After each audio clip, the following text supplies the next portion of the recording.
Bonsoir tout le monde. Bonsoir, bonjour, bonsoir. Bienvenue. Je suis contente d'être avec vous ce soir à Lausanne. Donc, ça fait un mois maintenant que je suis chez vous, dans votre pays, en Suisse, puis je m'y plais vraiment. Vous avez un magnifique pays, puis les gens sont, en tout cas, très gentils. J'ai eu la chance d'en rencontrer plusieurs, puis vraiment, c'est des rencontres super intéressantes tout le temps.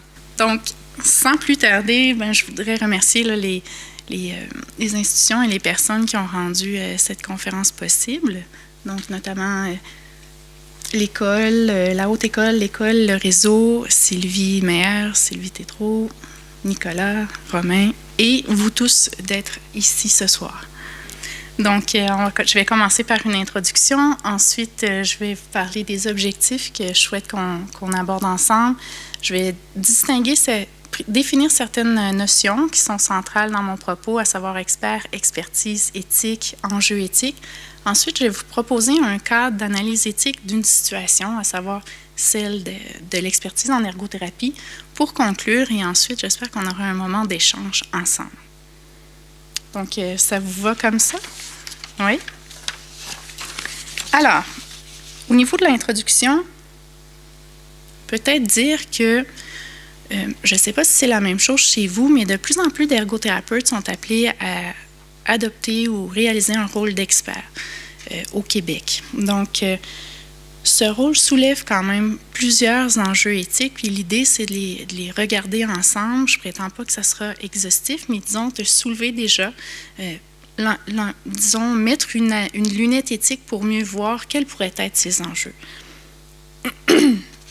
Donc, cette communication vise à faire le tour, donc, d'explorer ces enjeux via un cadre que vous voyez au bas de la diapositive, donc, qui s'appelle le cadre éthique quadripartite.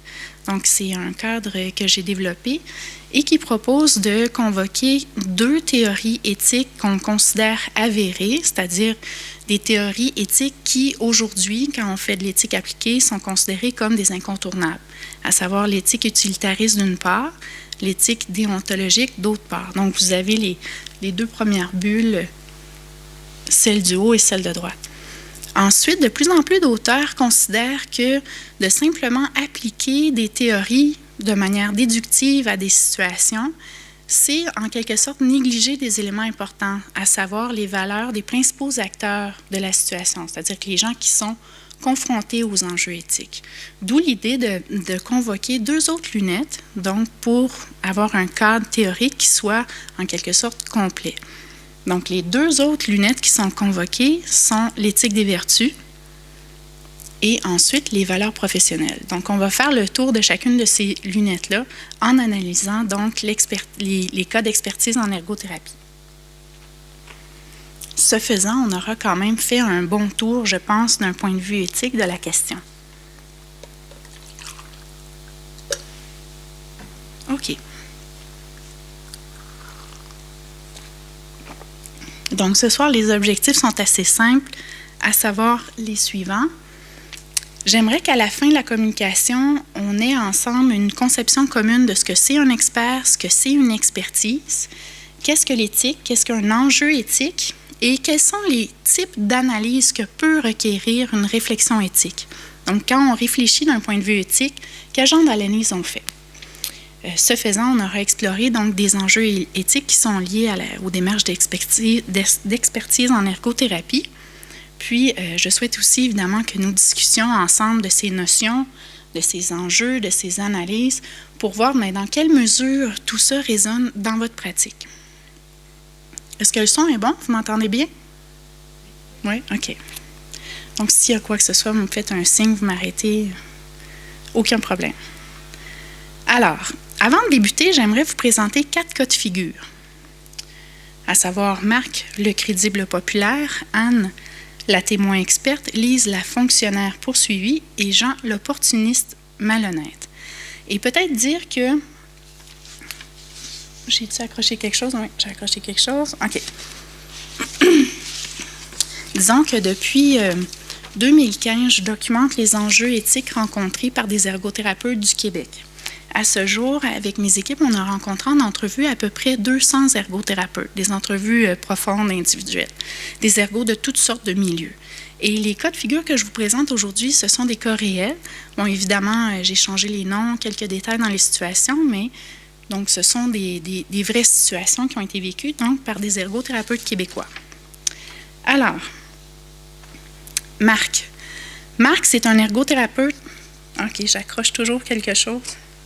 Marc, c'est un ergothérapeute charismatique et bon communicateur qui a participé à une émission de télévision afin de donner son opinion d'ergothérapeute sur divers sujets.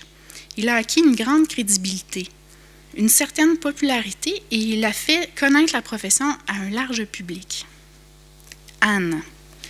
Anne, c'est une ergothérapeute qui a développé une expertise en réadaptation au travail, de sorte qu'elle est devenue une témoin experte pour le bureau du syndic de l'Ordre des ergothérapeutes du Québec. Bon, le bureau du syndic de l'Ordre, qu'est-ce que c'est? En fait, au Québec, la profession est régulée par un ordre professionnel. Donc, on a des obligations à rendre en quelque sorte à cet ordre. Et cet ordre nous contrôle, c'est-à-dire qu'on a des obligations à respecter et si on ne les respecte pas, on peut être poursuivi, on peut avoir une amende.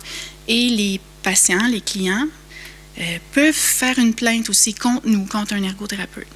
Donc, peut-être dire que moi, j'ai gradué dans les années 90 et à l'époque, j'avais demandé à l'Ordre, est-ce qu'il y a déjà eu une plainte contre une ergo au Québec? Il n'y en avait jamais eu. Or, maintenant, il y en a quand même pas mal. Et si on va sur le site web de l'Ordre, tout ça est public. Donc, on peut voir les plaintes qui ont été déposées contre des ergos.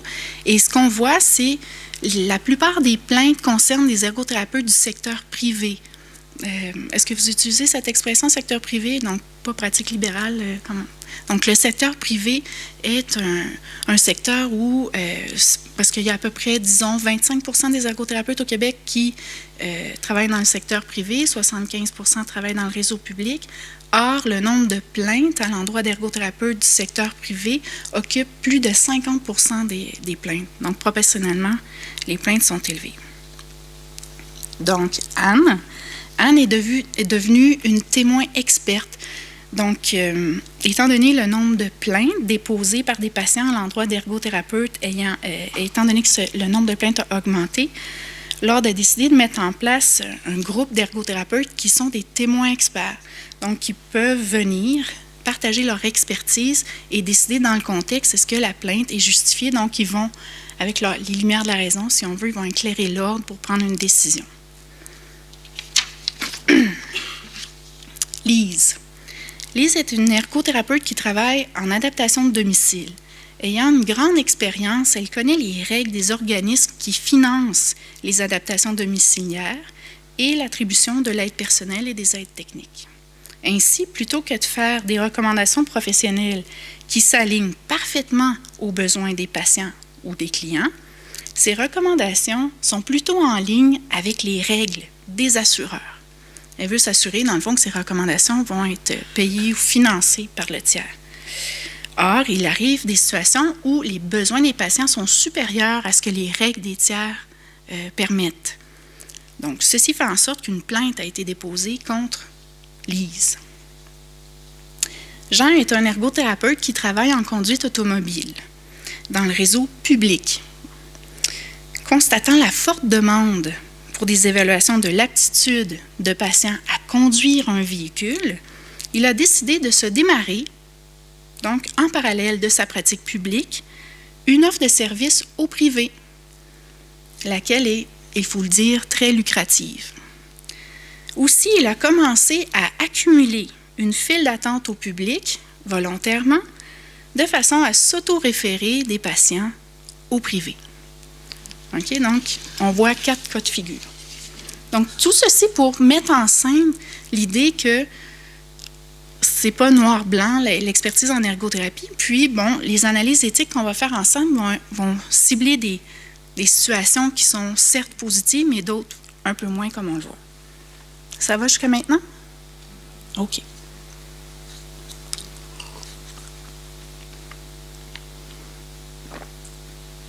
Alors, qu'est-ce qu'un expert? Qu'est-ce qu'une expertise?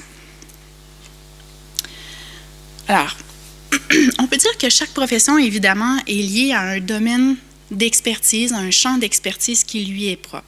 Par exemple, selon l'Association canadienne des ergothérapeutes. L'ergothérapeute est un expert en habilitation de l'occupation. Évidemment, il y a plein d'autres façons de définir l'ergothérapie. L'expertise est dès lors, quand on l'entend dans ce sens, est dès lors considérée comme un aspect essentiel à la qualité des services qui sont prodigués. Donc, les termes expert et expertise sont, dans ce contexte, utilisés en quelque sorte pour distinguer les professions les unes des autres.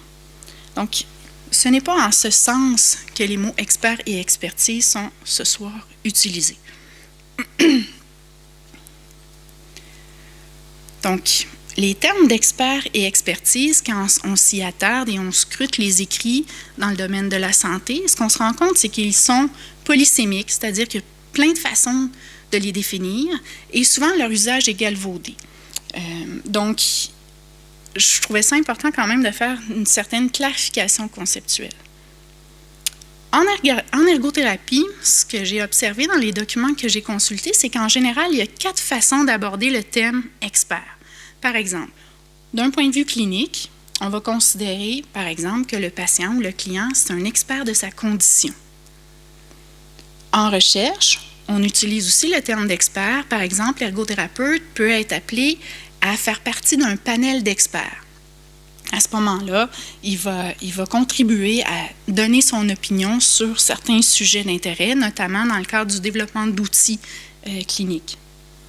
Comme on a vu aussi avec Anne, le mot « expert » peut être utilisé aussi dans un contexte légal, dans le cadre d'une cour où un ergothérapeute va avoir à témoigner en tant que témoin expert. Souvent, les cours dans lesquels l'ergothérapeute est appelé à témoigner, ce sont des cours qu'on dit chez nous administratifs. Donc, ce ne sont pas des cours criminels ou pénals. À ma connaissance, c'est jamais arrivé qu'un ergothérapeute soit impliqué, mais peut-être que c'est déjà arrivé. Oui, c'est vrai? Oui, c'est un juge qui avait une femme dépressive qui avait eu un accident vasculaire cérébral et la dame avait pris le fusil avec la main atteinte et s'était tirée. Donc, et c'est l'ergothérapeute qui avait démontré que c'était impossible. Et le juge a été condamné grâce au témoignage de l'ergothérapeute. Ah, bien merci. Il a été en appel, mais Oui, oui. on racontera l'histoire à la pause. Ah, oui. Ah, bien merci. Donc, en général, c'est administratif, mais ça peut arriver pénal aussi. Donc, un autre contexte où le mot expertise, expert ou expertise est utilisé en ergothérapie, c'est dans le contexte donc des expertises professionnelles. Donc, autrement dit, c'est ce contexte-là qui nous intéresse ici ce soir et non pas donc les 3 autres là, qu'on a nommés. Alors, qu'est-ce que c'est dans ce contexte? Alors, c'est l'idée qu'un mandataire va requérir l'opinion professionnelle d'un ergothérapeute, considéré dès lors comme un expert, pour donc répondre à une question qui l'habite, un questionnement qui l'habite, et il n'a pas ni les connaissances, ni les compétences, ni l'expérience requise pour être en mesure de répondre à cette question. Donc, quels sont les domaines d'expertise en ergothérapie? Je vous les présente. En fait, j'ai essayé de faire des catégories mutuellement exclusives. J'ai l'impression que ça couvre quand même pas mal les demandes d'expertise en ergothérapie, à tout le moins celles au Québec. Ça se peut que des domaines aient été oubliés. Le cas échéant, vous pourrez me les rappeler. Donc, par exemple, dans des cas de dysphagie, des ergothérapeutes font partie d'équipes où ils vont avoir à donner leur opinion d'expert sur, par exemple, les textures, l'installation d'un gavage, etc.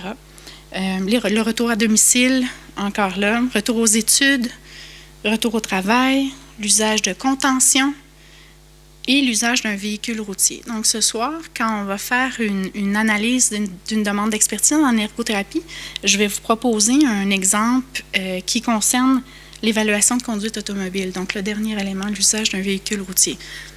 Donc, ça aurait pu être une autre situation, mais celle-là, je la trouvais particulièrement intéressante.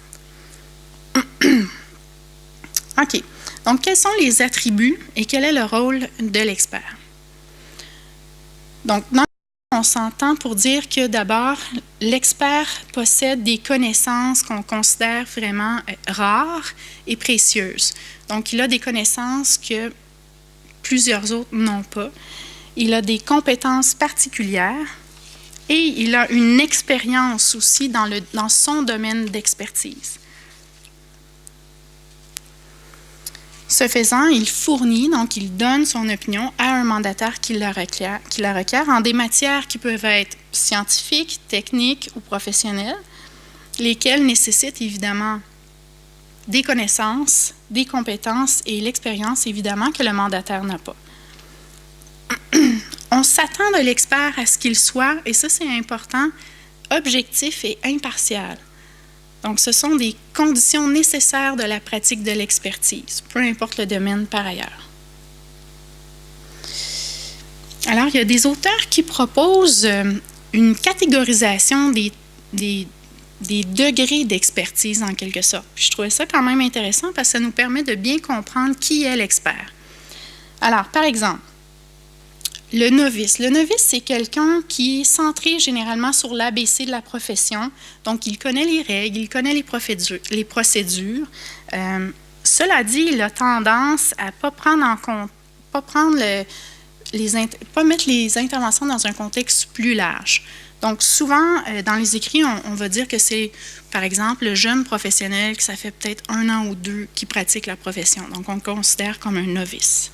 Le débutant avancé, donc là, on est plus autour de peut-être 3 ans de pratique. Là, encore là, il n'y a pas des ententes parfaites entre les auteurs. Mais le débutant avancé, c'est donc le professionnel qui commence à être plus à l'aise avec l'ABC, qui reconnaît des aspects importants, donc un début de contextualisation, mais difficulté donc à prioriser qu'est-ce qui est plus important qu'autre chose. Le compétent, là, c'est en général autour de 5 années de pratique, évidemment dans un domaine spécifique. Donc, c'est quelqu'un qui maîtrise l'ABC de la profession, qui prend en général des bonnes décisions parmi plusieurs options, puis qui va considérer donc le contexte général des interventions. Le chevronné maintenant, souvent on va dire que c'est autour de 10 années de pratique dans un domaine. Donc, c'est celui qui fait montre d'aisance, qui a des décisions raffinées, qui analyse les situations par-delà l'ABC et qui va considérer donc les finalités des interventions dans un contexte plus large. Autrement dit, le chevronné, ce n'est pas celui qui va nécessairement appliquer à la lettre les règles et les procédures, mais c'est celui qui va être capable de mettre en contexte puis d'utiliser son jugement pour interpréter donc les règles, les ajuster au contexte et peut-être même parfois ne pas les respecter si dans le contexte, ce n'est pas la meilleure chose à faire. Donc, c'est vraiment là qu'il y a une certaine forme de sagesse pratique, si on veut, là, qui s'installe. Alors, l'expert, lui, qui est-il? L'expert, c'est celui qui prend donc d'excellentes décisions et ce rapidement. En général, il a plus de 10 années de pratique dans un domaine. Son jugement est basé toujours sur des connaissances donc étendues, de grandes compétences. Et son expérience, donc, elle est vaste, donc plus de 10 ans, dans un domaine précis, je le répète. Aussi, son autorité est reconnue. Donc, c'est quelqu'un qui est reconnu comme tel. Donc, ce n'est pas une autoproclamation d'expertise. Donc, autrement dit, l'expert, c'est quelqu'un qui sait, qui est compétent, qui détient l'expérience pertinente pour donner son opinion personnelle professionnelle sur un sujet précis. Il est reconnu comme tel, puis il applique donc son expertise à un cas particulier. Donc, et on requiert, évidemment, un mandataire requiert son opinion. Donc, bien que l'expert ait minimalement 10 années d'expérience, 10 années de pratique ne sont nullement suffisantes pour être un expert. Donc, l'expertise est le résultat d'efforts délibérés qui sont faits en vue de développer ses connaissances et ses compétences dans un domaine. Donc, on peut être ergothérapeute toute sa vie sans être un expert. Donc, ce qui est particulier avec l'expertise, c'est qu'il y a une dimension en quelque sorte individuelle, mais aussi collective au fait d'être un expert. La dimension individuelle, c'est les nombreuses qualités qu'on a vues positives de l'expert, mais c'est aussi que son autorité est reconnue par un tiers et on mandate donc son service en vertu de cette reconnaissance. Ça, je l'ai dit, donc, c'est une diaposynthèse. Donc, l'expert a une expertise, non pas dans plusieurs domaines, mais dans un domaine. Il formule donc son opinion parce qu'on lui requiert. Ce faisant, il éclaire le processus décisionnel du mandataire. Puis, tout ça, ça présuppose donc la reconnaissance et la valorisation par le mandataire des connaissances, des compétences et de l'expérience de l'expert. C'est bon pour ça? OK. Maintenant, l'éthique, enjeu éthique. Ensuite, on va appliquer le cadre théorique éthique. Alors, la notion d'éthique. Qu'est-ce que c'est l'éthique? Peut-être que vous avez déjà une très bonne connaissance de ce que c'est l'éthique. Ce que je peux dire, c'est qu'en ayant scruté les écrits, quand j'ai commencé à enseigner l'ergothérapie, l'éthique en ergothérapie, je me suis rendu compte qu'il y avait quand même plusieurs confusions conceptuelles sur ce que c'est l'éthique. D'où, je pense, l'importance de préciser encore une fois ce concept. Donc, pour être en mesure de raisonner de manière éthique, encore faut-il de savoir qu'est-ce que c'est l'éthique. Pour être en mesure de repérer au quotidien les enjeux éthiques, donc c'est important de savoir qu'est-ce qui est crucial en éthique, quelles sont les dimensions de la réalité qu'il faut scruter, lesquelles qui nous intéressent. Ce qu'on va se rendre compte, c'est qu'évidemment, c'est les valeurs qui sont importantes. Et quand on parle de valeurs, on parle des valeurs éthiques, c'est-à-dire les valeurs qui concernent la vie collective, le bien, la justice, etc. Donc, pas des valeurs esthétiques, par exemple. Souvent, on distingue les valeurs esthétiques des valeurs éthiques. Or, les valeurs sont des dimensions qui sont non saillantes. Souvent, c'est pas facile de voir dans une situation quelle valeur est bafouée. Qu'est-ce qui fait que ça ne tourne pas rond? Alors, il n'y a personne ici ce soir qui a vu dans la salle, par exemple, la justice. Ça serait bien qu'elle soit là, on pourrait lui parler. Mais évidemment, la justice, c'est une notion abstraite. Donc, ce n'est pas quelque chose d'évident, ce n'est pas quelque chose de saillant. Donc, les valeurs sont en quelque sorte des créations faites par l'humain pour mieux évaluer le réel, pour lui donner une dimension normative. Or, nous sommes parfois dans une situation d'aveuglement éthique ou de myopie éthique. L'aveuglement éthique, c'est quand justement, il y a des valeurs qui sont bafouées, mais on n'est pas en mesure de les percevoir. Donc ça, c'est l'aveuglement éthique. On ne le voit pas. On ne voit pas qu'il y a un enjeu éthique là, qui a cours. La myopie éthique, c'est plutôt le fait que on perçoit peut-être l'enjeu, mais on va avoir tendance à présumer que les autres ont les mêmes valeurs que nous, et dès lors, on peut être tenté d'imposer à notre insu notre vision éthique, donc nos valeurs aux autres. Donc, deux types d'enjeux éthiques. Donc, quand on est en situation d'aveuglement éthique ou de myopie éthique, on s'expose dès lors à des manquements éthiques. Alors, donc, l'éthique, il y a plusieurs façons de l'illustrer par des images, par des métaphores. Souvent, le iceberg est utilisé. Pourquoi? Parce que la partie qui est la plus saillante, celle qu'on voit, en fait, ce n'est pas la plus importante. La plus importante, c'est celle qui est sous l'eau, donc les valeurs. Donc, d'où le fait que c'est difficile donc, de réfléchir d'un point de vue éthique, souvent parce qu'on a de la difficulté donc, à mettre des mots sur les enjeux. Donc, l'éthique nous vient de la philosophie, comme vous le savez sans doute. On a tendance dans les écrits à confondre l'éthique avec trois notions, à savoir avec la morale, avec le droit et avec la déontologie. Or, l'éthique, ni la morale, ni le droit, ni la déontologie, bien qu'il y ait des liens qui existent évidemment entre ces quatre disciplines normatives. Donc, la morale, on pourrait résumer assez rapidement en disant qu'il existe plusieurs morales. Souvent, les morales sont le résultat de religions, par exemple, donc la morale chrétienne ou la morale musulmane, etc. Donc, ce sont souvent les morales vont établir des espèces de règles de conduite prédéterminées à l'avance. Donc, avec l'éthique, on n'est pas dans ce genre de règles qui sont prédéterminées. Le droit, vous savez c'est quoi? C'est l'ensemble des lois qui structurent la vie collective, donc lesquelles varient d'une société à l'autre. La déontologie, nous, on a un code de déontologie au Québec, donc je crois que vous n'en avez pas. Oui, OK, parfait. Donc, déontologie, vous savez tous c'est quoi, dans le fond? C'est les règles professionnelles, donc vos devoirs professionnels qui sont énoncés donc, dans un tel code de déontologie. Donc, on a tendance souvent à confondre l'éthique avec la déontologie. Donc, encore là, l'éthique, ce n'est pas donc, de la déontologie professionnelle. Donc, en résumé, l'éthique n'est pas un ensemble de règles qui seraient morales, légales ou déontologiques, qui serviraient donc à régir les comportements des personnes, voire même des organisations. Elle renvoie plutôt l'éthique à des valeurs, donc à de l'invisibilité, donc plutôt qu'à des règles auxquelles seraient liées, par exemple, des sanctions ou des réprimandes. Donc, personne ne va être condamné s'il manque de bienveillance à l'égard d'autrui, bien qu'on puisse considérer que ce n'est pas la meilleure chose à faire. Par contre, si vous brisez la confidentialité, c'est possible qu'il y ait des conséquences négatives sur vous. Donc, l'éthique est une discipline philosophique qui fait une réflexion fondamentale, dans le fond, sur le bien, le juste, et qui va tenter donc de déterminer quelle est donc la justice, par exemple, toutes les valeurs qui nous intéressent. Qu'est-ce que c'est la confidentialité? Qu'est-ce que c'est la justice occupationnelle? Qu'est-ce que c'est l'autonomie? Et comment on peut faire comme ergothérapeute ou comme professionnel pour actualiser dans sa pratique ces valeurs?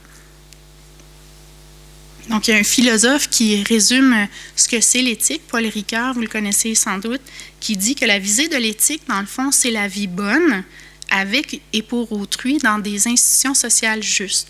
Donc, effectivement, l'éthique, il y a souvent une dimension institutionnelle. C'est quand on va essayer de réfléchir, oui, sur notre vie individuelle, mais aussi, surtout sur la vie collective. Comment, donc, bien vivre ensemble? Donc, vous aurez compris que l'éthique, évidemment, concerne un idéal, vivre dans un monde où aucune valeur n'est jamais bafouée. En tout cas, moi, je n'ai jamais vécu ça de ma vie. Je pense pas que je pense que c'est votre cas aussi, puis je pense que c'est jamais arrivé dans l'histoire de l'humanité. Mais ça ne fait pas de l'éthique quelque chose de moins intéressant, je pense. Au contraire, l'éthique peut être un idéal vers lequel tendre, puis inspirer donc des changements sociaux positifs. Donc, on peut dire que l'éthique est située quelque part entre la morale, le droit et la déontologie professionnelle. Saint-Jean, ça c'est une journaliste qui fait de l'éthique appliquée dans le domaine du journalisme, nous dit qu'on pourrait définir l'éthique comme une conception du bien et du juste qu'un individu va adopter en son âme et conscience. Donc, cette conception du bien et du juste va être issue de ses valeurs, de ses expériences et va influencer donc ses attitudes et ses comportements. On pourrait faire le parallèle aussi avec une éthique sociale, évidemment.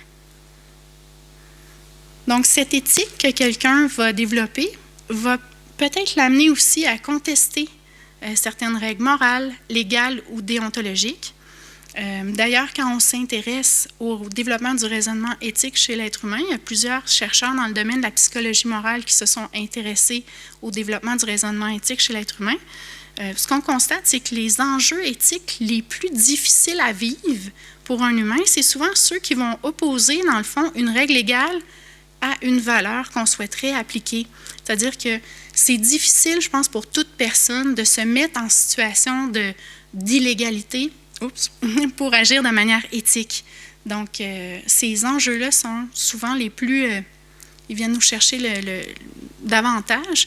Et ce qu'on constate, c'est qu'empiriquement, les chercheurs nous disent qu'à peu près 25% des êtres humains vont être capables de se mettre dans une telle situation à risque pour des idéaux éthiques. Donc, en général, on va avoir tendance à se conformer à la règle légale. OK. Donc, on aura compris qu'un enjeu éthique, ce n'est ni un enjeu moral, ni un enjeu légal, ni un enjeu déontologique. Donc, un enjeu éthique, qu'est-ce que c'est? Si on essaie de définir ce que c'est un enjeu éthique, c'est toute situation qui met en péril le respect d'au moins une valeur. Une valeur qui serait donc désirable, légitime, dans un contexte social donné. Et qu'est-ce que c'est une valeur, si on veut définir jusqu'au bout? J'en ai un peu parlé tout à l'heure. D'ailleurs, j'ai passé beaucoup de temps à essayer de comprendre qu'est-ce que c'était une valeur. Les philosophes, des fois, on a des drôles de questionnements. Mais c'est difficile, en fait, de définir ce que c'est une valeur. Il y a tellement de définitions dans les écrits. Mais celle qui me semble la plus intéressante, c'est celle-ci. Donc, c'est un concept abstrait de nature évaluative qui énonce un idéal, lequel nous permet de porter un jugement positif ou négatif sur un état de choses. Autrement dit, la justice, par exemple, c'est une valeur. Donc, elle nous permet de porter un jugement. Est-ce que cette situation-là est juste ou injuste? Donc, ce n'est pas un concept concret, c'est un concept abstrait, puis donc de nature évaluative. Donc, les valeurs, ce sont les objets d'intérêt, si on veut, de l'éthique, de l'éthicien. Et si on s'intéresse, je me suis intéressée, moi, aux valeurs en ergothérapie, donc notamment aux valeurs des ergothérapeutes. Et ce qu'on se rend compte dans les écrits, mais aussi dans les recherches que j'ai faites, que, par exemple, l'autonomie, la dignité, sans surprise, l'équité, la justice occupationnelle, ce sont des valeurs qui sont prisées en ergothérapie. Ça va jusqu'à maintenant? OK. Donc là, on est rendu à l'étape où on va donc revenir à la question de départ, les enjeux éthiques entourant les demandes d'expertise en ergothérapie. Donc, on va essayer de regarder cette situation-là à travers les 4 lunettes du cadre éthique quadripartite. OK. Quand on s'intéresse au modèle de délibération éthique, que ce soit en ergothérapie, en santé ou dans d'autres domaines, un modèle de délibération éthique, qu'est-ce que c'est? C'est dans le fond un outil qui nous permet de réfléchir à une situation qui comporte un enjeu éthique et qui va nous guider dans notre réflexion pour résoudre donc cet enjeu. Donc, quand on s'intéresse à ces modèles, ce qu'on constate, on peut constater plusieurs choses, mais notamment, une des choses qu'on peut constater, c'est que l'analyse est au cœur de ces modèles, sans surprise. Donc, il s'agira donc de bien analyser la situation pour bien la résoudre. Or, le problème, c'est que souvent, ces modèles, l'analyse donc, qui est proposée repose sur l'intuition, l'opinion, ou encore sur des règles légales et déontologiques. Donc, on dit que c'est des modèles de délibération éthique, mais dans le fond, il n'y a pas d'analyse éthique qui est faite. Donc, c'est vraiment une lacune quand même importante. Donc, à ma connaissance, il n'y a aucun modèle qui convoque l'ensemble des théories éthiques qui sont considérées de nos jours pertinentes pour conduire des analyses éthiques. De plus, rares sont les modèles qui vont prendre en compte les dimensions micro, méso et macro-environnementales. Puis ça, c'est un autre aspect important parce que ce que je réalise de plus en plus au niveau de mes études des enjeux éthiques en ergothérapie, puis les ergothérapeutes que j'ai rencontrés en entrevue, c'est que les enjeux éthiques vécus, à tout le moins au Québec, en ergothérapie, ont des dimensions méso- et macro-environnementales et souvent les causes des enjeux sont institutionnelles ou sociales et non pas les interactions entre les individus au quotidien.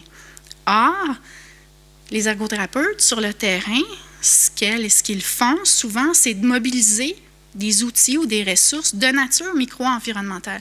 Donc, il y a une espèce d'inadéquation entre la cause des enjeux éthiques et les ressources qui sont mobilisées par les ergothérapeutes. Ceci fait en sorte que beaucoup d'ergothérapeutes, en tout moins dans celles que j'ai rencontrées, souvent des femmes, il y a des hommes aussi, sont confrontés à ce qu'on appelle la détresse éthique. Je ne sais pas si vous avez lu sur la notion de détresse éthique. La détresse éthique, c'est un enjeu éthique préoccupant en ergothérapie à tout le monde au Québec. La détresse éthique, c'est une situation où l'ergothérapeute sait quoi faire pour bien agir, c'est-à-dire pour respecter les exigences de l'éthique. Donc, mais le problème, c'est qu'il y a toutes sortes de barrières, généralement de nature institutionnelle, mais pas uniquement institutionnelle, parfois même sociale, qui font en sorte que, malgré toute la bonne volonté, il ou elle ne parvient pas donc à agir quotidiennement de manière éthique ou à la hauteur de ce que sa conscience éthique requiert. Pourrais-tu donner un exemple de cette détresse éthique-là? Oui. Imaginons... Les ergothérapeutes du Québec veulent, par exemple, avoir une approche centrée sur le client, veulent intervenir dans les milieux naturels, donc avoir une approche écologique, veulent aussi avoir une approche holistique, c'est-à-dire qu'ils vont considérer toutes les dimensions de la personne. Donc, c'est des exemples, il y en aurait d'autres, mais imaginons juste ces 3-là. Or, les pressions de performance qui sont mises, donc le nombre de patients ou de clients à voir par jour, les exigences en termes de notes au dossier, par exemple, donc toutes sortes d'exigences administratives, fait en sorte que ça va être très difficile de prendre le temps souhaité pour vraiment rencontrer les gens en entrevue, centrer les interventions sur leurs valeurs notamment, considérer leur famille, donc les interactions, tout ça. Et même que des ergos veulent sortir, mais là, ils se le font de plus en plus interdire, donc dire non, là, tu fais toutes tes interventions ici, là, maintenant, on ne paye plus, mettons, le taxi pour aller à domicile.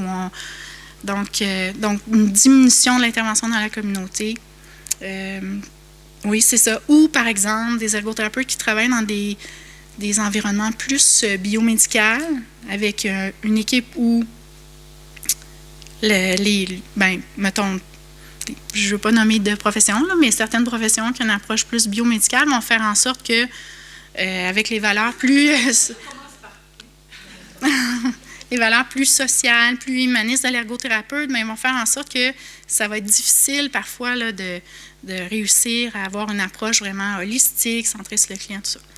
Donc, ce serait comme des exemples que je pourrais donner. Il y en aurait sûrement d'autres, là, évidemment, dépendamment des types de pratiques. Mais donc, plein de bonne volonté, mais souvent manque de moyens, manque d'outils, trop de barrières institutionnelles qui fait en sorte que l'ergothérapeute fait ce qu'elle pense qu'elle devrait faire dans un monde idéal. Donc, ce que ça fait, la détresse éthique, c'est que ça amène ce qu'on appelle, dans le jargon éthique, un résidu éthique. C'est-à-dire que l'ergothérapeute va vivre des émotions négatives, puis elle va partir chez elle le soir ou chez lui le soir avec une espèce de sentiment de pas avoir fait exactement comme sa conscience lui dit. Puis là, il y a une espèce de relent émotif négatif qui peut l'empêcher de dormir et qui peut éventuellement affecter sa santé mentale, voire même physique, de sorte que l'ergothérapeute puisse se retrouver en burn-out, en dépression, en arrêt de travail, etc. Donc, moi, dans les ergothérapeutes que j'ai rencontrés, donc les 200, le corps m'a, en fait, tous dit avoir vécu la détresse éthique. Et le corps rapporte avoir vécu une période d'épuisement professionnel et elles font le lien avec les dimensions éthiques. Donc, c'est pas... c'est quand même préoccupant. OK. Donc, tout ça pour dire que quand on s'intéresse aux modèles de délibération éthique qui sont proposés, l'analyse éthique est quasiment inexistante ou partielle. Et les dimensions plus méso-macro sont souvent pas considérées. Donc, d'où l'idée là, d'avoir tenté là, de proposer quelque chose aux ergothérapeutes pour faire des analyses éthiques. Évidemment, tout ça mérite critique, et etc., etc. Donc, si vous faites un doctorat, détruire tout ça, c'est parfait, aucun problème. C'est souvent dans la controverse qu'on crée des meilleures choses. Donc, ce cadre que je vous propose, qu'on vote 4 lunettes éthiques, différentes mais complémentaires, à mon avis. Le choix de ces lunettes s'est appuyé sur plusieurs critères, notamment sur le fait que les théories qui sont proposées, ce sont des théories qui sont considérées pertinentes aujourd'hui dans le domaine de l'éthique. Et aussi, ce sont des théories qui sont considérées avérées, mais aussi des connaissances donc, qui sont informées. C'est-à-dire qu'il ne s'agit pas juste, comme je le disais tout à l'heure, l'éthicien qui dit « vous devriez faire ceci, voici ma théorie ». Non, il s'agit de voir aussi quelles sont les préoccupations des gens. Donc, autrement dit, c'est un cadre qui a une approche déductive et inductive, donc une approche mixte pour réfléchir aux enjeux. Donc, l'idée, c'est de combiner donc, un regard plus déductif à un regard plus inductif qui fait en sorte qu'on pense qu'en faisant un équilibre entre ces différentes théories-là, j'appelle ça l'équilibre réflexif, on va finir par trouver quelque chose qui a du bon sens. C'est-à-dire, imaginons qu'on met autour d'une table un utilitariste, un déontologue, un éthicien des vertus, puis un ergothérapeute, puis ils discutent de l'enjeu. S'ils viennent, ces 4 personnes-là qui ont des approches quand même assez différentes de l'éthique à s'entendre, on peut penser qu'on devrait avoir quelque chose qui a de l'allure. Et là, quand on dit ça à un philosophe, là, il veut mourir parce que tu peux pas, un utilitariste ne peut pas être d'accord avec un déontologue, là, ça ne marche pas. Puis un éthicien des vertus, encore moins, là. Non. En tout cas, bref, mais j'assume. Alors, voici le cadre: éthique utilitariste, éthique déontologique, éthique des vertus et valeurs professionnelles. On va commencer avec l'utilitarisme. Je ne sais pas si c'est des théories que vous connaissez. Est-ce qu'il y en a qui ont déjà entendu parler de ces théories éthiques-là? Non? OK. J'ai essayé d'extraire la moelle, comment on dit, non? En tout cas, la moelle de chacune des théories. Oui, merci. Donc, on va commencer avec une parole de John Lennon qui, je trouve, rend justice à la valeur au fondement de la théorie éthique utilitariste. Alors, qu'est-ce qu'il nous dit, John Lennon? Il nous dit: « Quand je suis allé à l'école, ils m'ont demandé ce que je voulais être quand je serai grand.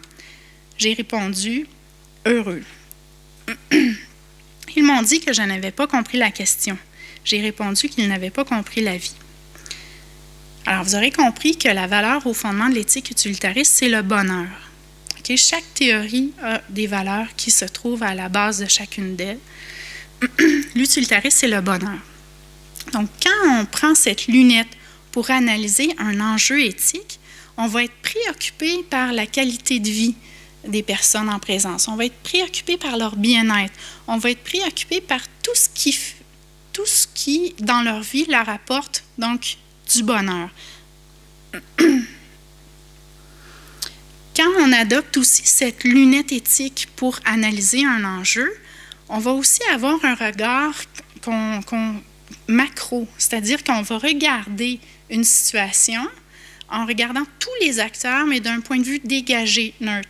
Hein, si je vous dis, cette photo-là, c'est moi qui l'ai prise à Prague à partir d'une tour. Mon copain et ma fille sont en bas, mais je ne saurais même pas où exactement, là. Donc, je ne suis pas capable de donner plus d'importance à mon conjoint ou à ma fille dans la photo.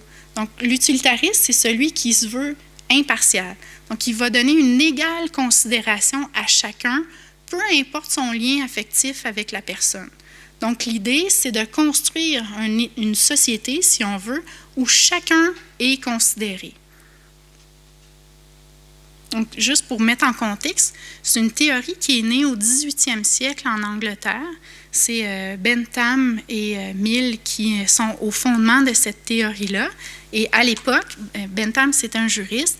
Il trouvait que la société anglaise ne contribuait vraiment pas au plus grand bonheur du plus grand nombre.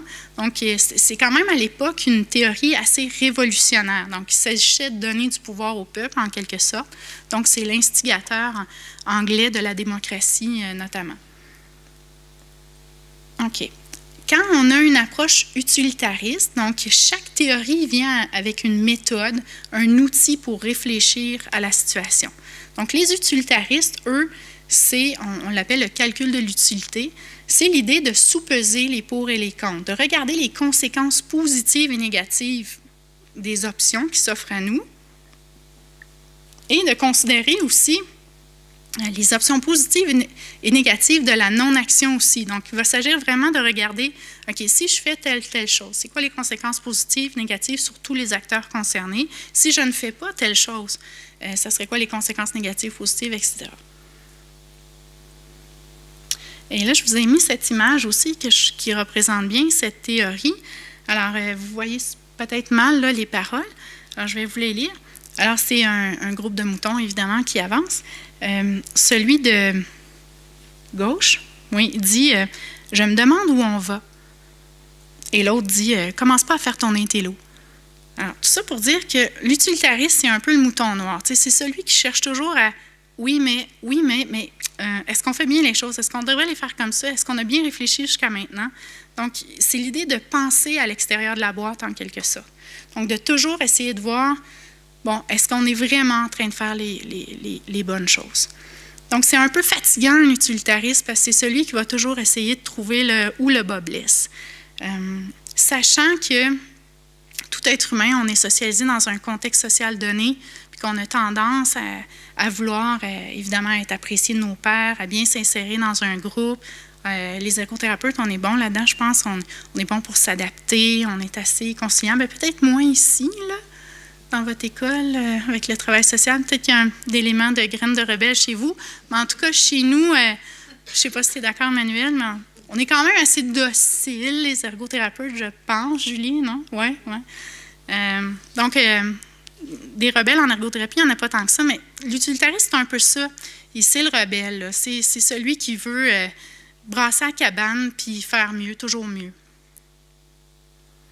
Donc, si on regarde encore avec la lunette utilitariste, autrement dit, là, je fais une synthèse un peu de ce qu'on a dit jusqu'à maintenant.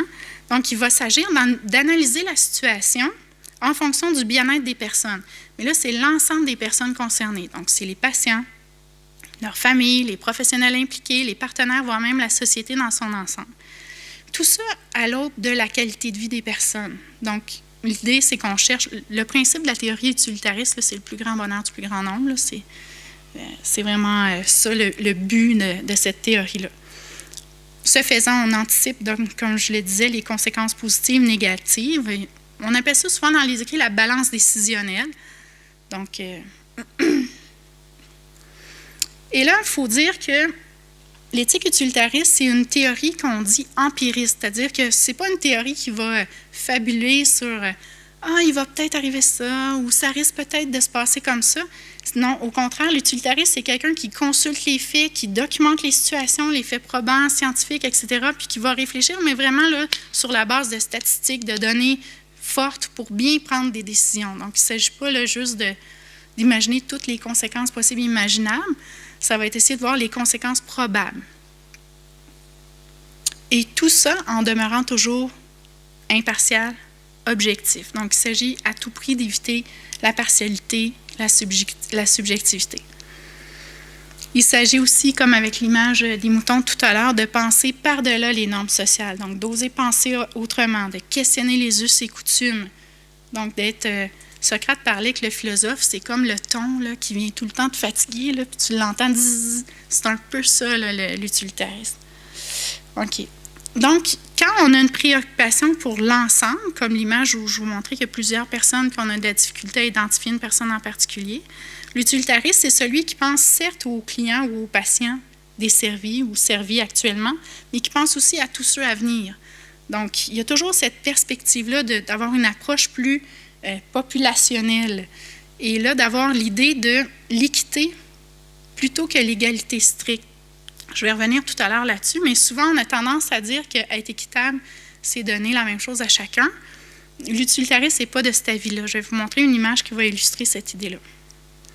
Donc, je le disais, on pense macro quand on est un utilitariste. Puis, on évite, évidemment, là, de limiter sa réflexion par des croyances, des dogmes, des préjugés, des absolus éthiques ou moraux, etc. Donc, il y a toujours ce regard critique-là qui est présent.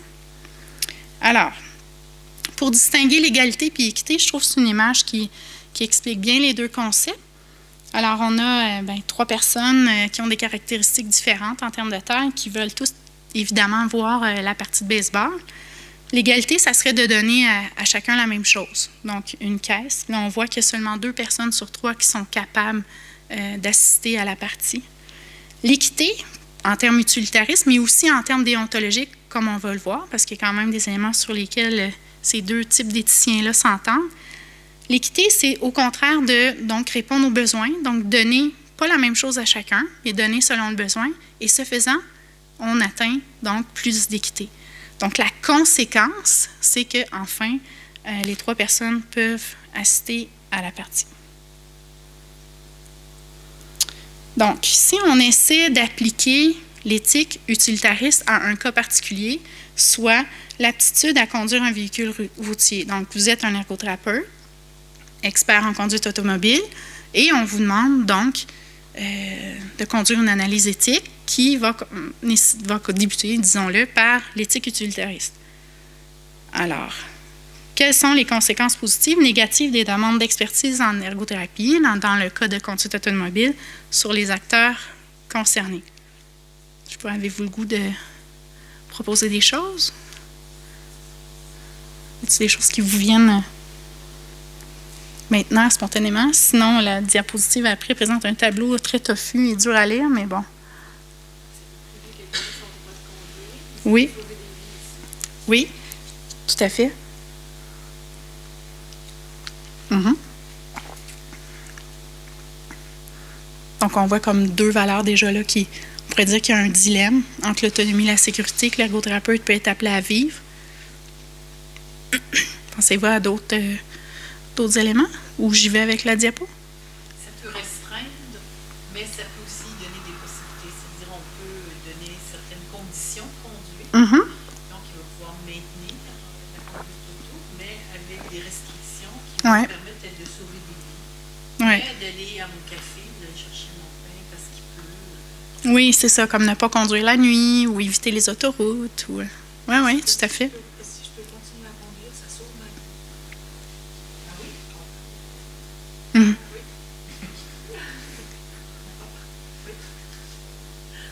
Parce que si tu marches dans la rue, Parce que sinon, ça sauve sa vie de conducteur qui potentiellement pourrait être privé de permis. Ouais. Parce que ça amène la qualité de sa vie. Ça lui sauve sa vie. Oui, oui. Ouais. D'ailleurs, j'avais lu un... Il y a des ouais. vies qui sont mises à mal par des mauvais conducteurs, jeunes, adoptifs. mais là, tu compares ton père. Je compare les vieux qu'on met une case. Mhm. Mais c'est à peu près un des deuils les plus difficiles pour les personnes âgées. Là, quand j'avais lu là-dessus en conduite automobile, de perdre son permis de conduire, c'est quelque chose d'assez terrible. Donc, on regarde le tableau. Et là, je m'excuse, il est très plein. Alors, l'utilitariste, ce qu'il veut, dans le fond, c'est regarder les conséquences positives, négatives des options sur tous les acteurs. Donc, si on regarde, par exemple, au niveau du patient, ou du client, dépendamment du nom qu'on donne. Les conséquences positives pourraient être, par exemple, imaginons que ça s'est bien passé, donc il maintient son permis de conduire. Peut-être qu'il maintient son permis de conduire dans un contexte où il faut adapter le véhicule. Donc, le véhicule est adapté maintenant à ses besoins. Évidemment, s'il a maintenu son permis, on peut penser que sa conduite était sécuritaire. Puis on pourrait dire qu'il a accès à des recommandations d'un professionnel, d'un expert sur sa situation. Par contre, il y a des conséquences négatives, évidemment. La personne se fait souvent imposer une évaluation qui est très stressante. Donc, ça crée des doutes sur ses capacités à conduire, le stress de l'évaluation, évidemment. Et ensuite, il se fait imposer, dans le fond, le résultat d'une évaluation, qui peut amener parfois la perte du permis de conduire ou l'imposition de restrictions qui ne sont pas souhaitées par la personne. Au niveau de l'expert, c'est quoi les conséquences positives, négatives? Donc, c'est ça, l'utilitariste, il ne regarde pas juste les conséquences sur le client, il regarde sur tout le monde. Donc, pour l'expert, les conséquences positives, on pourrait dire qu'il y a une reconnaissance et une valorisation de son expertise. D'ailleurs, depuis que l'ergothérapeute assume un rôle d'expert, il y a une collègue qui me disait que la profession a pris beaucoup de galons depuis les 20 dernières années au Québec, comparé par exemple à la physiothérapie, qui était peut-être mieux vue il y a 20 ans. Là, ce n'est plus nécessairement le cas maintenant, aujourd'hui. Donc, il y a eu une reconnaissance, une valorisation de la profession. Il y a évidemment possibilité de revenus. Hein, on a vu avec Jean là, qui se part sa clinique privée. Bon, ça amène une certaine crédibilité, une notoriété, puis qui peut même amener l'ergothérapeute à être un témoin expert, quand même, qui est un rôle social non négligeable, pourrait-on dire. Bon, les conséquences négatives, on pourrait dire que c'est une grande responsabilité. C'est un impact important sur la vie des patients. C'est pas facile comme décision à prendre. Je pense pas que c'est tous les ergothérapeutes qui sont à l'aise avec ce type de décision-là. Évidemment, au départ, il y a une crédibilité à construire puis à maintenir.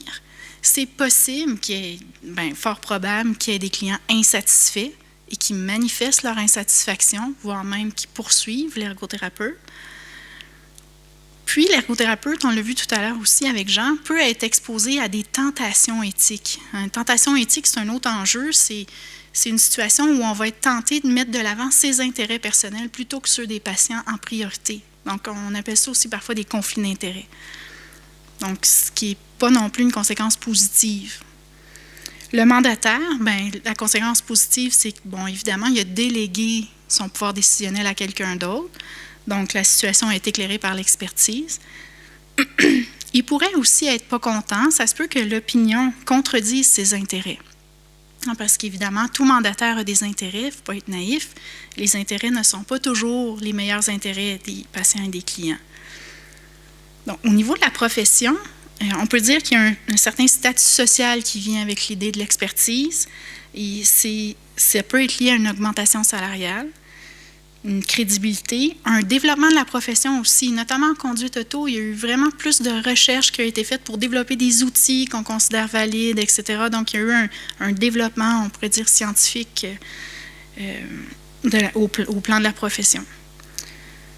Donc, en ce sens-là, il y a une modification de la profession qui est à l'œuvre. On peut aimer ou pas la modification. Donc, et ça crée jurisprudence. Au niveau des conséquences négatives, on pourrait dire qu'il y a une possibilité d'éloignement de certaines valeurs professionnelles. Si on veut être centré sur le client, si on veut valoriser la voix des clients, la justice occupationnelle, ça peut nous mettre dans une situation où on va avoir plus de difficultés à actualiser ces valeurs-là. Ça peut mettre aussi l'ergothérapeute dans une position de fonctionnaire, devenir un fonctionnaire de l'État. Je parlais récemment à une patiente, une cliente paraplégique qui me disait, je lui disais, d'après toi, c'est quoi les défis contemporains de l'ergothérapeute? Elle me dit, un des défis contemporains de l'ergothérapeute au Québec, c'est de devenir un fonctionnaire de l'État. Ce que ça veut dire, c'est que tu deviens tellement complaisant avec le tiers que tu perds un peu de vue les intérêts des patients. Donc, les ergothérapeutes deviennent en quelque sorte à la solde des mandataires. Donc, au niveau de la société, maintenant, les conséquences positives, on pourrait considérer que qu'il y a de la sécurité routière, comme tu le disais, Julie, donc diminution des décès, diminution des accidents. On pourrait considérer, d'un autre point de vue, qu'il y a une forme de retour du paternalisme, où là, on impose une vision des choses à un patient. Donc, je reviens avec Marc Lecrédible, Anne, Lise et Jean. Donc, on a vu, c'est pas noir-blanc, il y a des conséquences positives, crédibilité, expertise, tout ça, mais aussi des conséquences négatives, dont Lise et Jean en font figure. Donc, ça, c'était la première lunette. L'éthique utilitariste, on va aller avec l'éthique déontologique. Je suis quand même correcte dans mon temps, je pense. Si jamais, là, vous voyez, vous me faites signe. OK. L'éthique déontologique, souvent, c'est une éthique qu'on connaît assez bien, à tout le moins dans les pays occidentaux, parce que c'est la théorie éthique, en quelque sorte, qui est au fondement de toute constitution, de tout état de droit. Donc, l'idée, c'est de prodiguer des droits fondamentaux à des êtres humains. Tout individu a droit à la vie, à la liberté, à la sûreté de sa personne. Donc, c'est notamment la Déclaration des droits de l'homme au fondement qui a été énoncée au 18e siècle, notamment en France, mais qui a inspiré donc les pays occidentaux. Donc, c'est l'idée de prodiguer des droits, non pas juridiques, mais des droits éthiques aux gens. Donc, ces droits peuvent se transformer éventuellement en loi, mais au départ, ce sont des droits éthiques.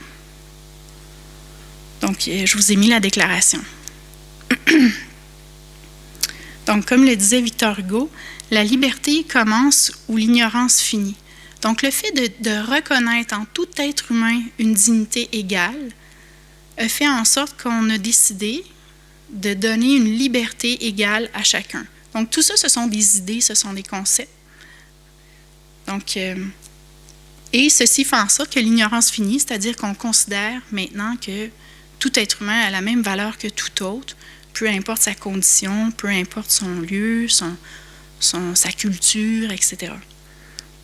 Donc, l'ignorance finit dans le sens où on reconnaît la valeur unique et égale de chacun. Je ne sais pas si vous avez lu un jour l'allégorie de la caverne de Platon. Donc, vous avez ici une image qui illustre l'allégorie de la caverne. Donc, vous vous souvenez, ce sont des prisonniers qui sont enchaînés dans une caverne et qui pensent que le réel, ce sont les ombres qui sont projetées sur le mur devant eux. Or, ce sont des gens qui les manipulent derrière et qui leur font croire que c'est la réalité. La réalité, évidemment, est à l'extérieur. Bon, pour Platon, la réalité, évidemment, c'est le monde des idées. Donc, Donc, l'idée de liberté, l'idée d'égalité, l'idée de dignité. Donc, c'est un peu ça, la Déclaration des droits universels, c'est de reconnaître que, bien que empiriquement, nous soyons tous différents et qu'il y ait de fait des inégalités entre nous, inégalités dans le sens de différence, nous sommes fondamentalement égaux. Donc, ça, c'est une idée qui se trouve à l'extérieur de la caverne, en quelque sorte. Donc, l'éthique déontologique, c'est une éthique des idées qui est moins axée dans des recherches concrètes, terrain, empiriques, mais qui est plus à la recherche, donc, des meilleures idées pour penser la vie collective. Alors, qu'est-ce qu'elle fait, l'éthique déontologique, quand on s'intéresse à utiliser cette lunette pour analyser un enjeu? Elle va cibler les droits et les devoirs éthiques des acteurs qui sont concernés par la situation, donc des patients et des professionnels notamment. Et tout ça, ça va être dans le but de respecter des valeurs importantes pour les déontologues, dont la dignité. La dignité humaine, c'est la valeur fondamentale de l'éthique déontologique. Et la dignité va de pair avec la liberté. Donc, reconnaître une égale dignité, c'est reconnaître une égale liberté, dans la limite de la liberté de chacun. On dit souvent que la liberté de l'un s'arrête où celle de l'autre commence. C'est très déontologique de dire ça. Déontologique, pas au sens de la déontologie professionnelle, mais de l'éthique déontologique. Donc, si on utilise cette lunette-là, on va être dans une posture où on veut soutenir la défense des droits des patients, des clients. Donc, on va être dans une posture d'advocate, où on va vouloir faire de l'advocacy. Vous connaissez, vous utilisez ce terme ici, advocacy. Donc, et tout ça, évidemment, en collaboration avec les patients, les clients, puis à leur demande. Donc, l'idée, ça va être de donner du pouvoir, donc pour actualiser l'égalité dans la relation, donc donner du pouvoir aux patients, parce qu'on va considérer l'autre comme notre égal dans la relation thérapeutique.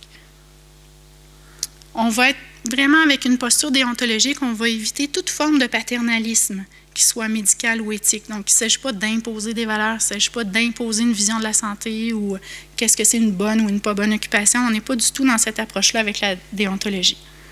Donc, encore ici, il y a cette idée de demeurer impartial, objectif. Donc, de vouloir... Pourquoi? Parce qu'il s'agit de donner des droits égaux à chacun. Donc, personne n'a plus d'importance que quelqu'un d'autre. Tout le monde est égaux. Encore là, il y a cette idée de réfléchir par-delà les normes sociales. Sortir de la caverne, c'est vraiment sortir de l'ignorance quotidienne, en quelque sorte. Encore là, il y a cette idée de penser à tous les patients donc, ou les clients, donc ceux qui sont servis, ceux qui sont à venir, parce qu'ils ont tous les mêmes droits. Penser en termes d'équité et non pas d'égalité au sens strict qui va créer de l'injustice, la même image que tout à l'heure. Pensée macro. Donc, voyez-vous, l'approche utilitariste, l'approche déontologique, il y a quand même des points de ressemblance entre les deux. Et ça, c'est propre à l'éthique déontologique. Il va s'agir de développer des environnements capabilisants. Donc, avec la posture déontologique, des auteurs comme, vous les connaissez peut-être, Amartya Sen, Martha Nussbaum. Donc, c'est des éthiciens déontologues qui se rendent compte que ce n'est pas suffisant de donner des droits à des êtres humains pour que leurs droits soient respectés. Encore faut-il que les environnements dans lesquels les personnes évoluent soient capabilisants, c'est-à-dire qu'ils soient en mesure d'exercer leurs droits. Vous connaissez l'expression environnement capabilisant? Ça vous dit quelque chose? Non? Capabilisant? OK, par exemple, je ne sais pas, moi, vous dites, ben oui, toute personne a droit à l'éducation. Or, il n'y a aucun ascenseur dans les universités. Bon, mais c'est pas un environnement... Est-ce qu'il y en a ici? Non, pardon, ça me parle beaucoup parce que je viens du Brésil.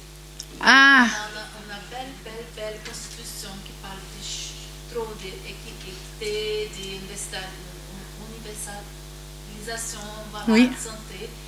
Et puis, quand on voit ça, évidemment, capabilisant, ça me parle trop parce que c'est belle, la constitution, mais c'est rien pour la pratique.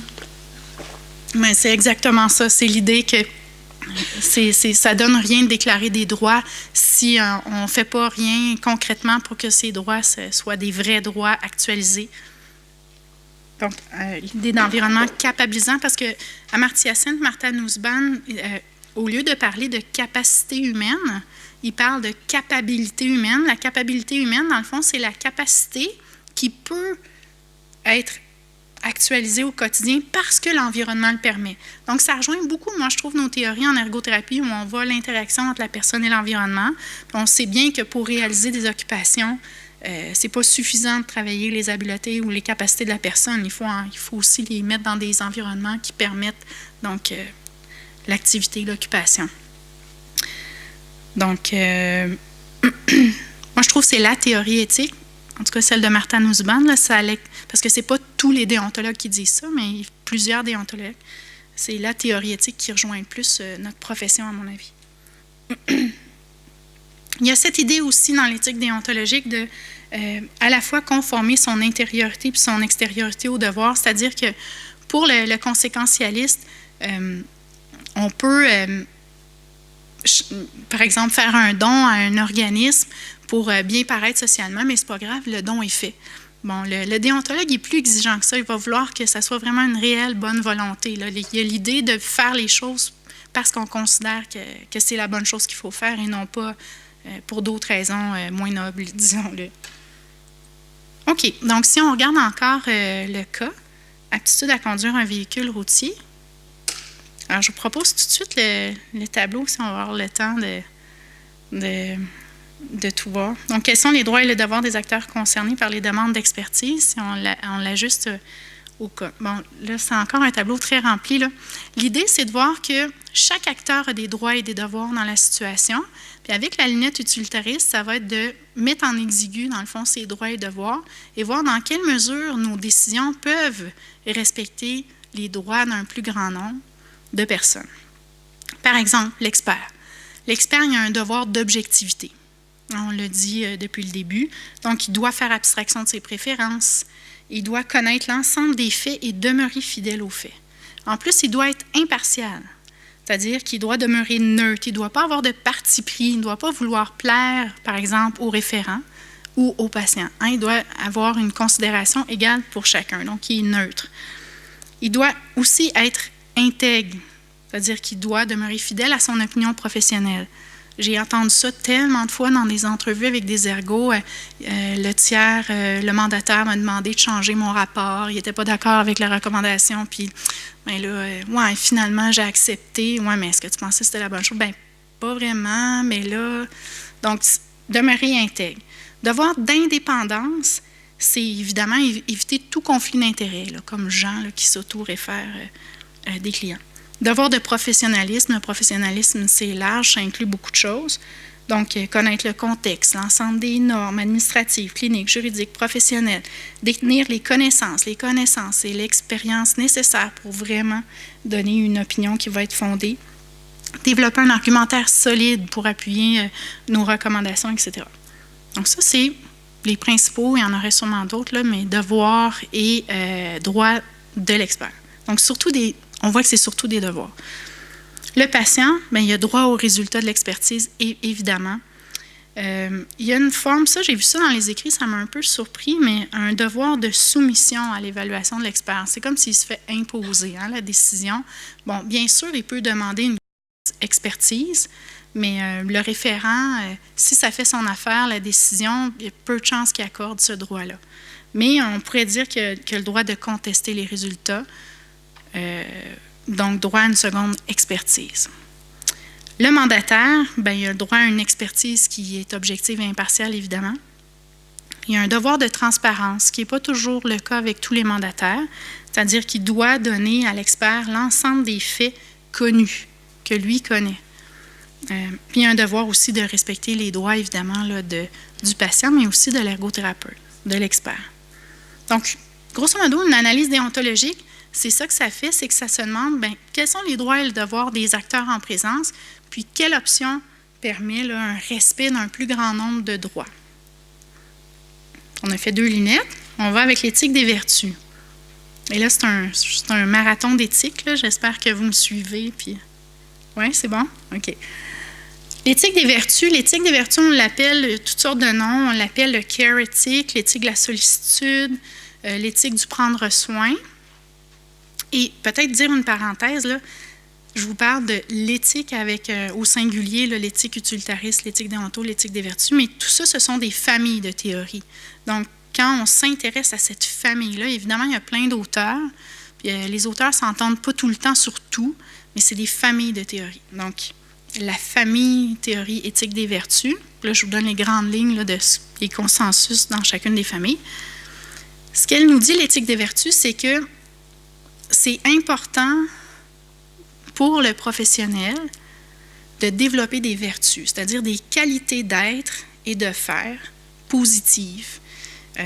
Pourquoi? Parce qu'il doit prendre soin, en quelque sorte, de quelqu'un, notamment d'un client, d'un patient et de sa famille. Donc, c'est une éthique qui a beaucoup de compassion et de sollicitude pour les personnes avec lesquelles on travaille au quotidien, les patients et leurs familles.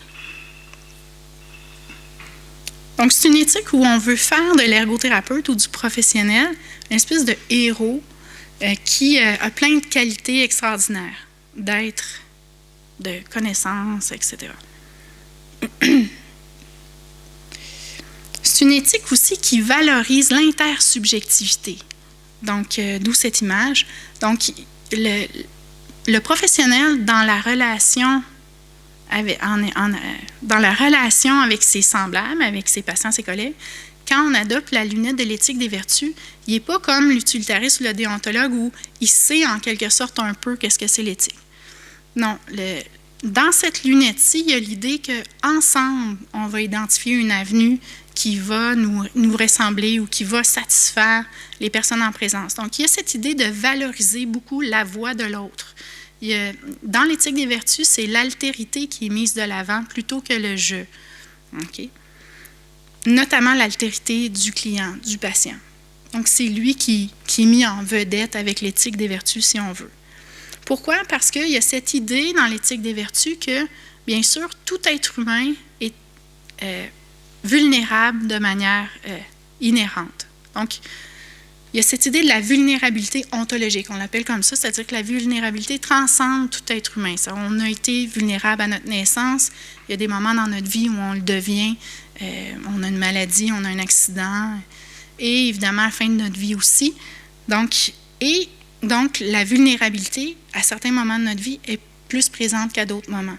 Donc, les patients, les clients sont vus donc, comme des personnes qui sont en situation de vulnérabilité à ce moment-là de leur vie, donc qui nécessitent une espèce de caring, une sollicitude. Donc, ça amène le professionnel à avoir une telle approche, donc du care. Dans les écrits en nursing, là, c'est hyper présent, là, l'éthique de la sollicitude. Je ne sais pas si vous avez lu là-dessus. En santé, en général, c'est la théorie qui domine l'éthique de la sollicitude. Donc, il s'agit avec cette posture donc, de donner du pouvoir aux patients et à leur famille, d'utiliser une approche narrative, c'est-à-dire qu'on se met dans une posture où on va aller parler avec les gens, essayer de voir comment ils voient les interventions, qu'est-ce qui pourrait être fait pour que les interventions soient respectueuses de leurs valeurs, de leur situation. Donc, il s'agit là, que tout ce qui est fait par les intervenants soit porteur de sens pour les patients d'abord. Donc, il va s'agir de respecter leurs valeurs, leurs croyances notamment. Donc, il y a cette idée avec l'éthique de la sollicitude de humaniser les soins, de les personnaliser et de faire du cas par cas. On n'est pas comme dans une approche déductive où on applique un principe à une situation. On est plus dans une approche où on va faire jaillir le principe éthique de la situation. Donc, c'est une approche de casuistique, ça veut dire cas par cas. Donc, on regarde chaque patient est différent, chaque client est différent, etc. Donc, on va éviter, avec cette lunette-là, d'appliquer une règle hors de son contexte. On est toujours une prise en compte du contexte de l'environnement. Les éthiciens des vertus ont développé une notion qu'on appelle, je ne sais pas si vous avez déjà entendu ça, la phronésis. Donc, c'est la sagesse pratique en action. Donc, c'est le jugement pratique en situation. Donc, il va s'agir beaucoup pour le professionnel, l'ergothérapeute notamment, de raisonner donc en situation. De faire preuve donc d'excellence au plan du jugement, mais aussi au plan de l'être du savoir, du faire. Donc, il y a cette idée-là d'excellence. C'est ça une vertu, une excellence qui est mise en action au quotidien. Donc, la façon dont les éthiciens des vertus actualisent cette éthique, c'est en quelque sorte d'avoir ce qu'on appelle un modèle vertueux. Donc, je ne sais pas si vous avez des gens, j'imagine, que vous admirez autour de vous, qui vous inspirent. Donc, c'est un peu cette idée-là de dire, bien, qu'est-ce que cette personne-là ferait dans le contexte? Comment elle agirait? Qu'est-ce qu'il ferait, lui, s'il était confronté à ce genre de situation-là? Donc, il n'y a pas un principe, une règle prédéterminée à l'avance. Hein, c'est d'aller chercher, donc, un modèle vertueux pour s'inspirer au quotidien. Ce faisant, on va développer des vertus professionnelles. Par exemple, l'accueil, la sollicitude, l'écoute, le respect, la diligence, l'honnêteté, le professionnalisme, l'équité, l'intelligence, etc. Donc, la liste des vertus est longue. Quand on en fait l'énumération, là, on arrive facilement à plus de 100. Là. Et c'est ici que l'éthique des vertus rejoint aussi l'éthique déontologique. Il y a cette idée, à la demande de patients aussi, de soutenir leurs revendications. Donc, de mettre de l'avant la défense de leurs droits et des intérêts. Donc, si on revient à notre cas, l'aptitude à conduire un véhicule routier, comment on peut appliquer l'éthique des vertus à cette situation-là? Donc, comment l'ergothérapeute peut-il concilier son rôle d'expert avec le rôle de thérapeute? Je ne sais pas si vous avez des idées ou si la tête s'en vient fatiguée. J'y vais? Oui. OK. Donc, il va s'agir pour l'ergothérapeute de documenter, mais de valoriser la perspective du patient, du client. De réduire le plus possible l'écart, donc, entre les résultats de l'expertise et la perspective du patient. Donc, d'essayer de miser sur les ressemblances, les points de convergence.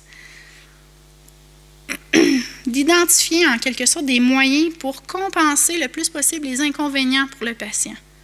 Donc, des adaptations, des modulations, etc. De faire en sorte, dans le fond, que les résultats soient porteurs de sens pour le patient en priorité. Donc, on pourrait illustrer de cette façon-là. Imaginons que l'opinion professionnelle de l'ergothérapeute là, ne correspond pas tout à fait avec la perspective du client ou ses valeurs, tout ça. Donc, on va essayer donc de miser sur les ressemblances, les convergences, qui peut être tout un défi. Alors, je vais tout de suite aller avec les valeurs professionnelles. Pour Claire? Oui, c'est ça, il ne reste pas beaucoup de temps. Alors, les valeurs professionnelles, qu'est-ce que c'est? Hein, c'est en quelque sorte nos racines, les racines de ce qu'on est comme professionnel. Hein, ce sont les valeurs, c'est sur quoi notre profession s'appuie, notamment. L'idée, c'est quand on est un professionnel ou un ergothérapeute, voire tout être humain, souvent les émotions sont un accès à nos valeurs. Il y a une chercheure qui s'appelle Christine Tapolet, qui est suisse d'ailleurs, qui travaille à l'Université de Montréal, qui dit que être à l'écoute de ses valeurs, c'est avoir un accès à celles-ci. Hein. C'est souvent quand on est fâché, frustré, découragé, qu'on se dit il y a quelque chose qui fonctionne pas bien, puis ce qui fonctionne pas bien va révéler notre valeur, hein, que ce soit la justice ou autre. Le fait de réfléchir à ces valeurs va faire en sorte que les interventions qu'on fait comme ergothérapeute ou travailleur social vont être porteuses de sens pour soi comme intervenant. Dans la mesure du possible, plus on va être capable d'avoir une pratique intègre, c'est-à-dire respectueuse des valeurs qu'on considère importantes, évidemment dans le respect des valeurs des autres, plus on risque d'être heureux longtemps dans sa profession et d'être à l'abri de la détresse éthique, de l'épuisement professionnel. Donc, il va s'agir pour tout professionnel de tenter de réduire dans une certaine mesure l'écart entre ses valeurs et sa pratique. Parce que souvent, il y en a un. Souvent, quand on est en ergo ou en travail social, on est en général assez idéaliste. Puis on veut plus de justice, plus d'équité. Ce qui n'est pas le cas tout le temps de la réalité. Donc, évidemment, ça peut nécessiter aussi cette approche de l'éthique d'oser exprimer sa dissidence dans le respect des autres. Donc, de briser les silences éthiques. Les silences éthiques, c'est un autre enjeu. C'est qu'on voit qu'il y a quelque chose qui ne fonctionne pas bien, mais on n'ose pas le dire. Les silences éthiques se transforment souvent en détresse éthique. Donc, cette lunette propose une espèce d'éthique de la discussion, c'est-à-dire que les discussions sur les valeurs puissent faire partie du quotidien des professionnels. Et là, il y a un philosophe qui s'appelle Habermas qui propose toutes sortes de principes pour faciliter les discussions sur les valeurs, notamment en équipe.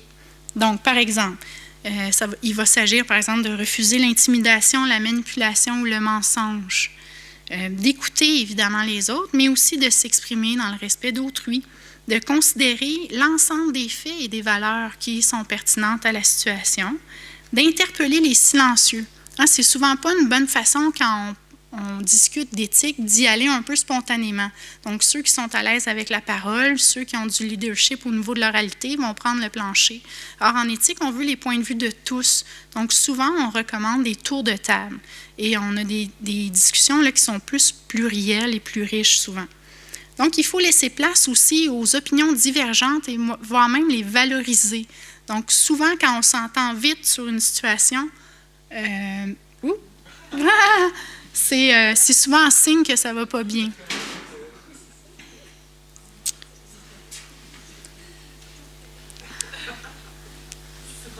Oui, je continue. Et évidemment, l'idée, c'est d'aider le groupe à progresser. Donc, on évite que la discussion cible des torts, puis soit en suspens. Donc, tout ceci, pourquoi? Bien, pour modifier les pratiques, pour que celles-ci soient plus respectueuses des valeurs. Parler des valeurs, c'est pas facile. Moi, j'ai fait des recherches sur les valeurs depuis 4 ans à peu près auprès d'Ergo. Puis quand on leur demande c'est quoi vos valeurs, c'est pas évident. Donc, mais c'est possible. Ça s'apprend. Donc là, ici, je vous donne des exemples de valeurs valorisées en ergothérapie, là, suite à des recherches que j'ai faites, sont positionnés en ordre d'importance accordée. C'était une recherche avec un devis mix, là, du quali et du quanti. Donc, sans surprise, l'autonomie se situe en haut, mais aussi la dignité humaine, la participation occupationnelle, etc. Et la santé, voyez-vous, c'est quand même assez bas. Et la spiritualité, qui est supposément le cœur du modèle canadien, bien, est en bas. Donc, en tout cas, c'est intéressant de voir ça. Bon, alors, si on applique cette lunette-là à l'évaluation conduite auto, évidemment, ça pourrait être conduire une moto, un train, peu importe. Comment l'ergothérapeute peut-il concilier donc le rôle d'expert avec les valeurs de sa profession, voire ses valeurs personnelles et professionnelles? Bien, je considère qu'il y a quand même une tension au sein de la profession, c'est-à-dire en deux visions. Celle de l'expert ergothérapeute qui est liée à un risque de paternalisme, où on impose une décision à quelqu'un, et celle du patient expert de sa condition, donc une approche centrée sur la patient. Donc, laquelle prioriser?